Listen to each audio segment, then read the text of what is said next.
Alright, work with me here. Raise your hand up if you have ever told a teenager before to get off their phone. Now keep your hand up if you actually knew what they were doing at that exact moment.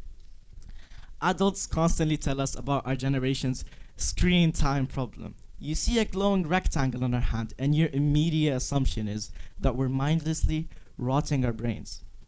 Let me give you a real example from my life. Just the other day, I spent 5 straight hours studying for my AP Bio exam.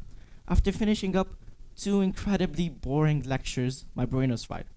So I took a quick 10-minute break on my phone, and of course, naturally, that was the exact moment my dad walked into the room, looked at me, and asked, "So when are you gonna start studying?" It's a funny coincidence, but it perfectly captures the exact misunderstanding I want to talk about today. It proves how quickly adults jump to conclusions as soon as they see a screen. Right now, adults are banning phones left, right, and center based on what they think we're doing online. But the people making all the rules about our screen times are the ones who understand it the least. Today, I want to give you the inside scoop on what's actually happening behind those screens and why taking them away doesn't solve the problem you think it solves. If you ask an adult what they did for fun in high school, they'll usually tell you hanging out at the mall, going to a diner, or meeting up at the local park. You had places that weren't home or weren't school where you could just exist with your friends every single day. Now, don't get me wrong, we still leave the house, we still go outside, love seeing our friends in person, but those accessible everyday physical spaces have largely disappeared, gotten way too expensive, or we're simply not allowed to hang out there anymore. So for our daily constant connection, where do we go? We go online. Our group chats, our Discord servers, and our multiplayer lobbies aren't just apps on a phone. They're our living rooms. They're our neighborhoods. So, when you see a teenager staring at their phone, you just see someone that's like isolating themselves from the rest of the world.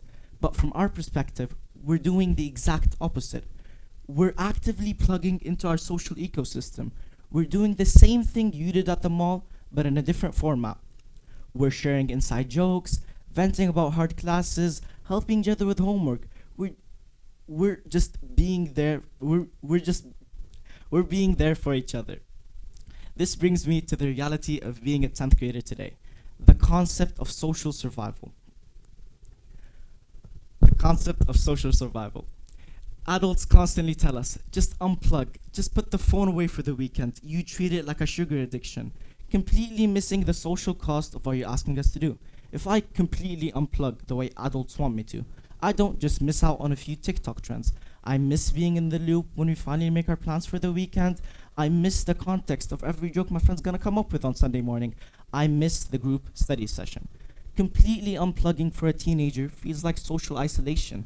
It feels like everyone else in our lives is hanging out in a room and we've been locked out. Is there toxic stuff online? Yes. Does social media cause anxiety? Of course. But you know what causes even more anxiety for a high schooler?